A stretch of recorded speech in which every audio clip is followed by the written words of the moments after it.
Este video llega gracias a... Atención emprendedor, potencia tu negocio con préstamos con garantía hipotecaria de rebajatuscuentas.com y págalo hasta en 10 años. Gracias a Samsung. Muy buenos días, bienvenidos a Ampliación de Noticias. Son ya las 8:06 de la mañana. Fernando Carballo y Mávila Huertas, quien les habla, los vamos a acompañar en las próximas 2 horas. Hay temas importantes. El día de hoy la Procuraduría ha denunciado al congresista Jorge Flores por recorte de sueldos. Y esto, evidentemente, por el escándalo que hemos conocido todos el fin de semana, declaraciones del propio congresista cuando habla de esto que se viene convirtiendo ya en una metodología de trabajo, si cabe la comparación, de muchísimos congresistas. Me parece que con Jorge Flores, Fernando, muy buenos días, ya son 10. Sino más. Ya es un número significativo de los miembros de nuestro Parlamento que están incursos en este tema. Es gravísimo y después no hay que sorprendernos de la bajísima tasa de aprobación con la que cuenta el Congreso. Precisamente vamos a conversar a esta hora de la mañana, abriendo el programa, con el defensor del pueblo, el señor Josué Gutiérrez Cóndor está con nosotros. Bienvenido, muy buenos días y muchísimas gracias. Queríamos pedirle primero un comentario sobre la decisión de la Procuraduría de denunciar a Jorge Flores por este recorte de sueldos. Un escándalo que además ha obligado al señor Flores a pedirle disculpas a la expresidenta del Parlamento, Mary Carmen Alba, a quien se refiere él en este audio frente a los trabajadores como alguien que practicaba ya antes esta misma modalidad, al punto que, bueno, ante los reclamos de la señora Mary Carmen Alba y del escándalo suscitado, él decidió publicar una carta pidiéndole disculpas. Usted ha sido congresista de la República, ¿qué podría comentar sobre esto? Mávila, buen día. Buen día. Buen día, señor defensor. Grato de estar acá. Gracias.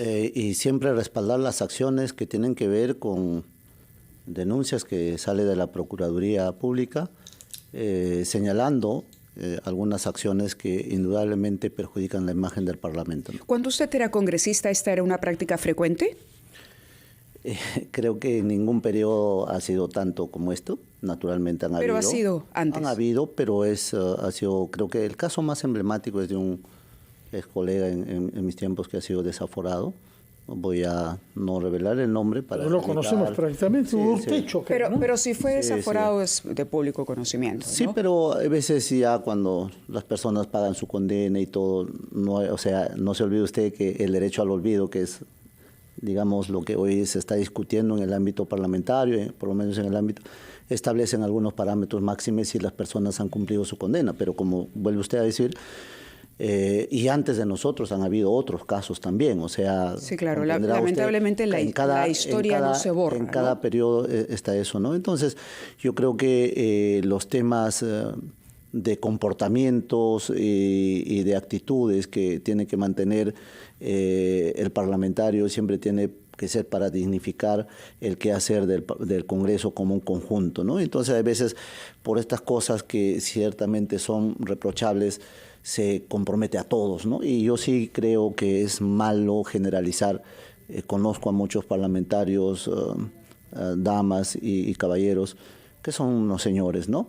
O sea, son personas muy, muy dignas de ocupar ese cargo y todo, pero creo que también ha habido casos.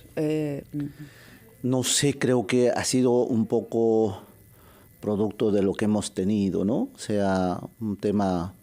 relacionado básicamente a una relación o a un relacionamiento en su momento con el Ejecutivo, que no tuvo quizá ese mecanismo del cuidado de la cosa pública, entonces hubo un desbarajuste, cada quien hace lo que puede, cada quien hace lo que quiere, y entonces uno encuentra ciertamente que las instituciones empiezan a ir en un proceso decadente, ¿no? Pero yo estoy seguro que el Parlamento... ¿Es un Congreso decadente, diría usted? No, por eso no me gusta generalizar. Yo estoy seguro que los mecanismos... La pregunta era, ¿por qué cree que este fenómeno se ha multiplicado? Es decir, usted nos recordaba en el caso en el que usted participó como integrante del Parlamento y decía, bueno, creo que hoy no se ven muchos más casos o nunca se había visto una situación como esta. Hoy ya podemos hablar de un número importante porque los conocidos son 10.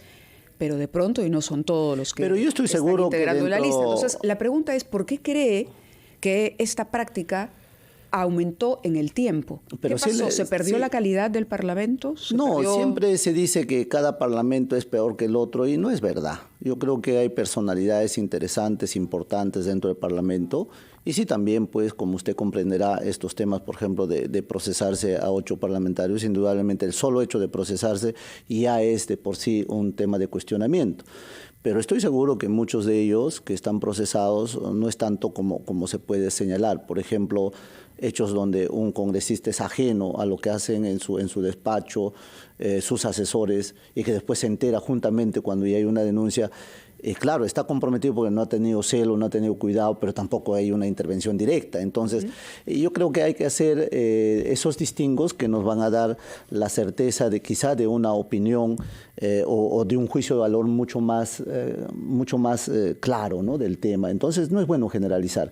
Yo entiendo que el Congreso en este nuevo ciclo que se apertura va a hacer los esfuerzos de activar sus mecanismos de control interno para que la ciudadanía pueda tener cierta tranquilidad respecto a de las actuaciones prolijas que pueda tener el Parlamento, ¿no?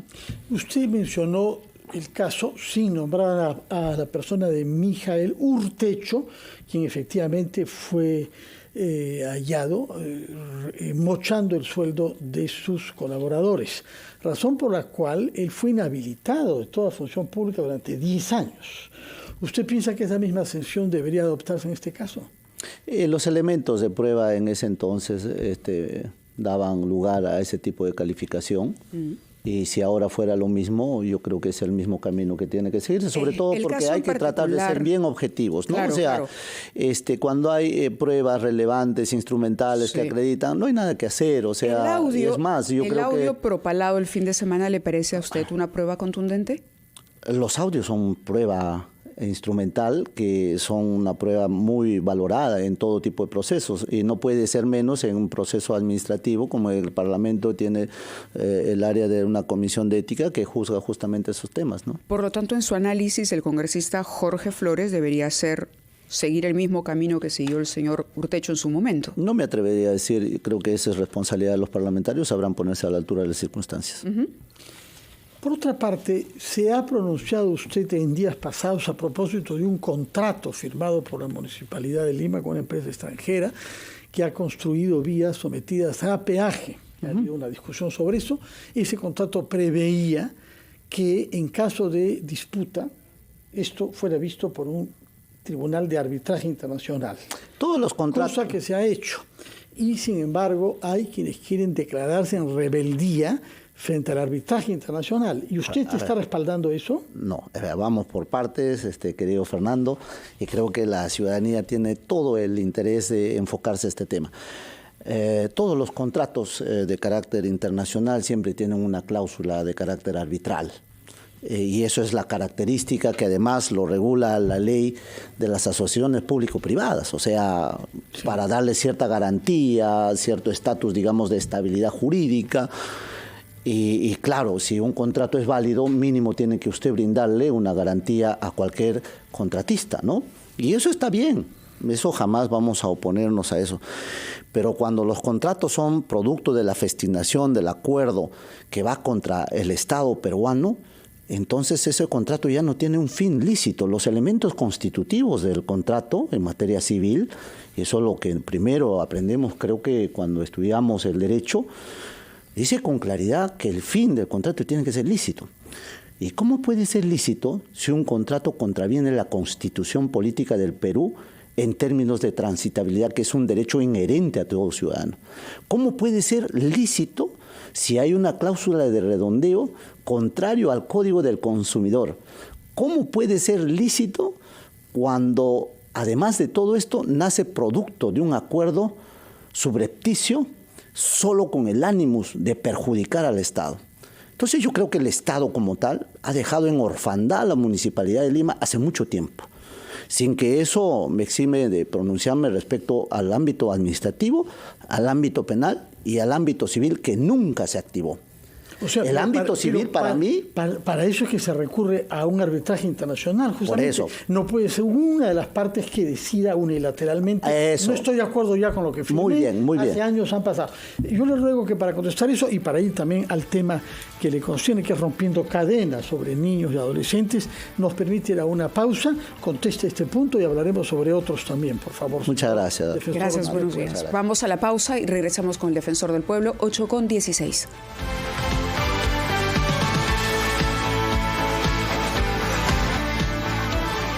Ya son las 8:22 de la mañana. Conversamos aquí en las cabinas de RPP con Josué Gutiérrez Cóndor, Defensor del Pueblo, y Fernando le había preguntado sobre su posición respecto a la posición, valga la redundancia, que ha adoptado la municipalidad en tanto al arbitraje o a la medida cautelar que hay con relación al contrato de los peajes, a este contrato que la municipalidad desconoce porque dice que es corrupto, es un contrato producto de la corrupción y que por lo tanto hay que desconocerlo y anularlo. Pero este es un proceso arbitral que va a tener o que va a seguir su curso.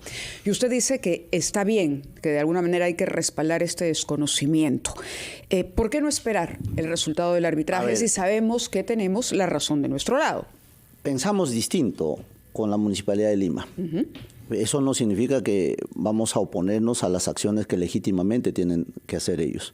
Y pensamos distinto porque ellos parten de la idea de que ese contrato es válido. Y lo único que están haciendo es activar la cláusula 17.7 que firmaron entre partes, que viene a ser la resolución del contrato por caducidad. Entonces, cuando ellos aplican eso, ¿qué implica? Ellos van a pagar una penalidad. O sea, la Municipalidad de Lima va a pagar una penalidad. Y esa penalidad equivale entre 250 millones a 500 millones de soles. ¿Ok? Entonces, en resumen, si se diera la aplicación de esa cláusula, el gran ganador va a ser la empresa contratante, Rutas de Lima. ¿Ya? Y la municipalidad tiene que cargarse para sí el pago de esa cláusula de caducidad. La Defensoría no piensa eso. La Defensoría piensa que ese contrato es espurio, es nulo de pleno derecho.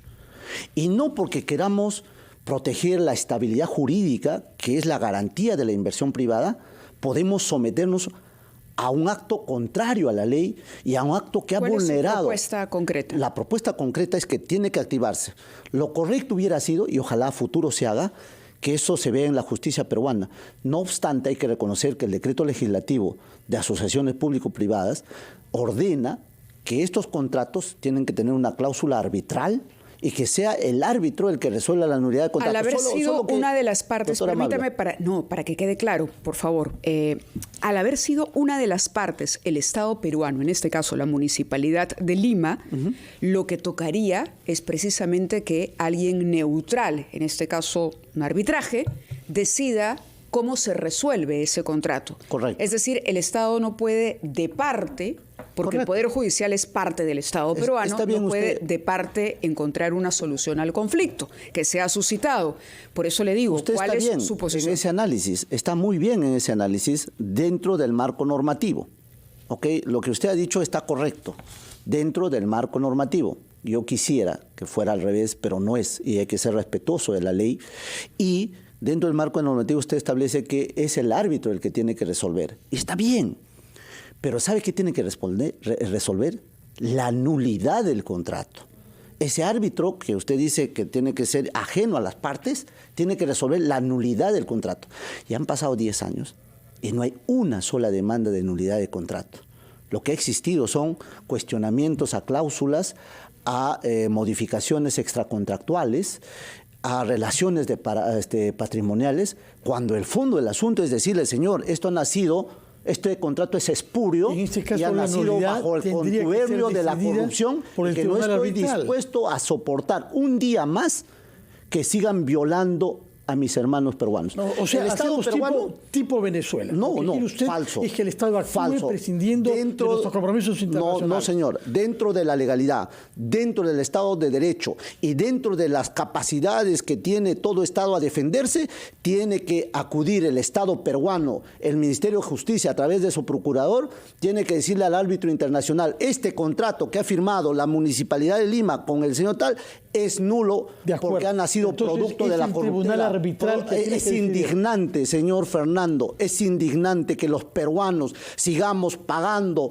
los peajes frente a una contraprestación de inversión nula. Bueno, hemos comprendido su punto de vista. Esperamos que eso quiera decir que ese tema tiene que ser sometido al tribunal arbitral. Como debe ser, de acuerdo a ley. Y veremos si está de acuerdo con usted en que el contrato es nulo. Tarde Tenemos que otros temprano, temas que abordar doctor con Fernando, usted. un favorcito, tarde que temprano, la justicia en lo penal va a resolver este tema. Y yo le voy adelantando con el cargo de la prueba que está en curso del equipo especial Lavajato y de los juzgados que están viendo el tema, va a terminar en una sentencia condenatoria. Bueno, ese tema no me pronuncio, sí. Pero si hay una sentencia condenatoria diciendo que este contrato es espurio, es lesivo, ha nacido bajo contubernio, ha nacido bajo todos esos parámetros, auspiciado bajo todo eso, la pregunta es, o sea, de acá a 5 años, a 10 años, vamos a decir que entonces que nos devuelva la plata, no nos van a devolver nada. Y entonces todos los peruanos habremos pagado todo este tiempo algo que nunca debimos haber pagado. Está claro su punto de vista, pero para cerrar el tema, también queda claro que usted está en la opinión de que debe ser el tribunal el que al final tenga la última palabra. Así es. Correcto. Perfecto. Entonces, el tema está resuelto. Pasamos a preguntarle ahora por otros asuntos. El programa, por ejemplo, Rompiendo Cadenas, que la Defensoría ha creado. Un programa Rompiendo Cadenas, dice, para dirigir a defender los derechos de la niñez y adolescencia con madres, padres o cuidadores que se encuentran en establecimientos penitenciarios. Vamos a ir a la pausa, son las 8:28, y al volver le pediríamos que nos explique en qué consiste y por qué se justifica la creación de este programa. Muchas gracias, doctor. Vamos a la pausa y regresamos.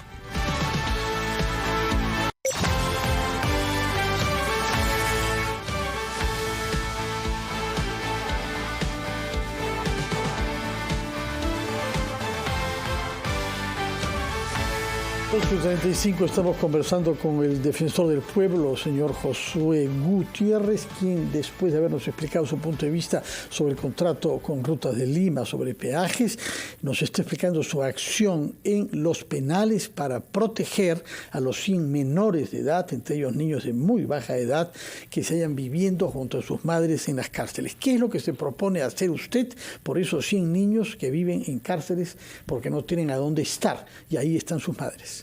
Bueno, en principio agradecer a los señores ministros ayer concurrentes a la ceremonia. Han estado el ministro, los ministerios de Justicia, de la Mujer, de Inclusión Social, de Salud, los señores congresistas, también parlamentarios andinos, en fin, todas las organizaciones, también la CEDRO y otras organizaciones no gubernamentales han participado de la reunión y me pareció muy bien, sobre todo porque, veamos, hay población vulnerable en el país, que son los niños.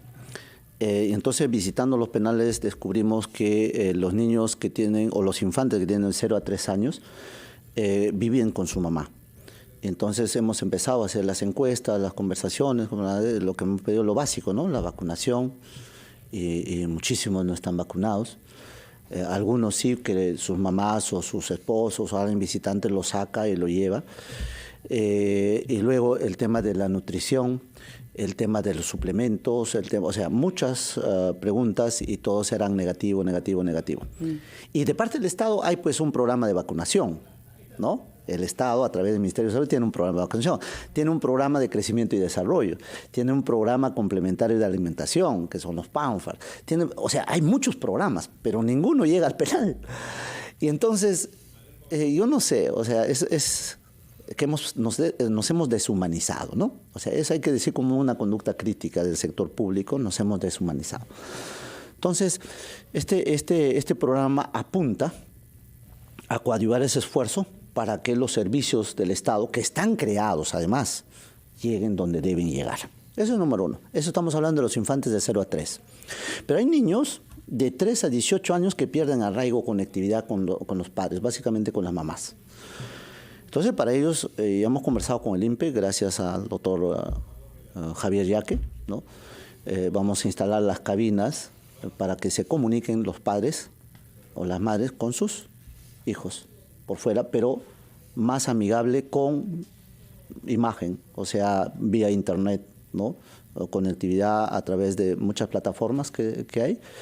y para que sigan manteniendo eso, porque los niños muchas veces a la población, al papá o a otras personas no le confiesan algo que sí le pueden confesar a una mamá. Y entonces queremos adelantarnos, que esa población amenazada, vulnerable, tengamos rápidamente la identidad para empezarle a dar cobertura de protección. No esperar que esté violado, no esperar que esté golpeado, no esperar, no, sino en línea, porque es una población altamente vulnerable. Y luego iremos al penal de varones también a hacer lo mismo, porque papá que ya no sustenta el hogar, ¿de dónde están? Entonces, porque usted ve en la calle niños, o están orfanados porque sus papás o su mamá están en la cárcel. Entonces, una población vulnerable, mira, usted parte sobre solamente el hecho de 100.000 internos. Que cada uno tenga un hijito, son 100.000 niños vulnerables. Y si tienen dos, 200.000. 200.000, claro, y si tienen tres, 300. Entonces, nuestro trabajo es justamente trabajar con el Ministerio de la Mujer, y por eso que ahora vamos a exhortar en absoluto que mayores presupuestos vayan para esa población vulnerable. Lo que queremos es una suerte de una sociedad distinta, una sociedad donde el Estado esté atento a toda esa población. De acuerdo. Entonces, ese es el programa. Y luego iremos, para terminar, con el mismo programa Rompiendo Cadenas, a ver orfandad, después ir a todos los vulnerables, ¿no? Entonces, poco a poco habremos contribuido con nuestro trabajo defensorial, que no requiere mayor presupuesto, salvo la cobertura, que vamos a trabajar más. De acuerdo. Cali, Solo ¿no? en corto, perdóneme, pero el tiempo nos gana y son tantos los temas que había que conversar con usted. Quería preguntarle por el rol de la Defensoría durante las anunciadas protestas contra el gobierno que se producirían a partir del 19 de julio. El día de ayer el general Arriola decía que se está trabajando conjuntamente Policía, Fiscalía y Defensoría del Pueblo. ¿Cuál es el rol de la Defensoría? El rol es vigilante, el rol es de exigir que se respeten los derechos, y justamente comienza primeramente con el documento que enviamos ya a la Corte Suprema, porque hay dos sentencias, la sentencia 270, recaído al expediente 274-2020, ¿no? Y la sentencia 1464 del 2021. Uno viene de Puno y uno de Apurímac, pero resulta que ambos son contrariamente diferentes en su análisis respecto al derecho a la protesta, ¿no? Y frente a eso tiene que uniformizarse un criterio en un plenario que tiene que hacer la Corte Suprema para distinguir claramente las acciones de carácter jurídico respecto al tema de las protestas, ¿no? Entonces, para nosotros como Defensoría del Pueblo está claro que la protesta es un derecho y que no se puede restringir la misma. No obstante, la condena absoluta a los actos de vandalismos. Y también estamos requiriendo al Ministerio Público que nos entreguen el informe cuántos están siendo procesados, investigados, porque no hay derecho de golpear a un policía. El policía es igual peruano como nosotros, cumple el deber y la función de dar protección, de dar cuidado, y no, pues no se le puede maltratar de la manera como se ha maltratado, que además es de dominio público. Ahora no podemos esconder pues esas imágenes, son golpes certeros a la cabeza, a ondas, una cosa y otra cosa.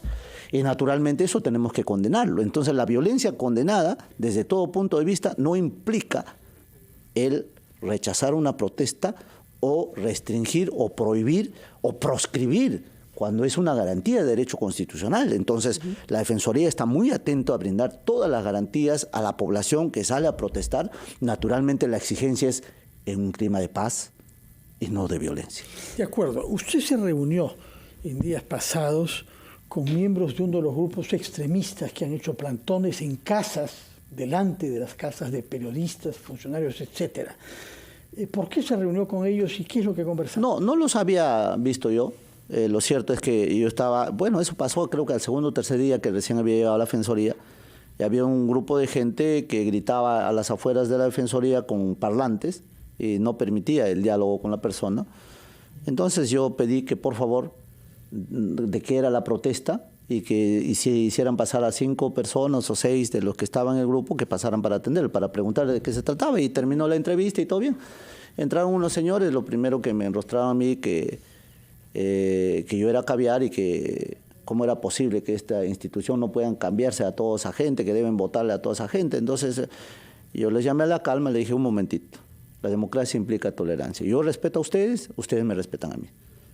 Y bajo ese clima se desarrolló la reunión y les dije, señores, ustedes tienen que aprender a respetar el Estado de Derecho. ¿Eso qué implica? Que las instituciones tienen que estar al servicio. Ustedes son bienvenidos cuando gusten, pero no de esa forma que están haciendo. O sea, yo reproché la conducta con el cual habían venido hacia la Defensoría del Pueblo. Y después que seguramente de esa experiencia, claro, después de esa experiencia, perdóneme, ¿cómo juzga usted o cuál es su opinión, vamos a ponerlo así, para no hablar de un juicio, sobre la fotografía que se difundió ayer el día sobre la reunión del viceministro, la viceministra de Cultura, con representantes precisamente de la resistencia? No sé yo la forma, si fue una cita o si fue el solo hecho pero ahí vamos en el tema. Yo expreso Estaba programada, era una cita que habían además solicitado. Yo jamás los programaría, sobre todo, ahora más que ayer.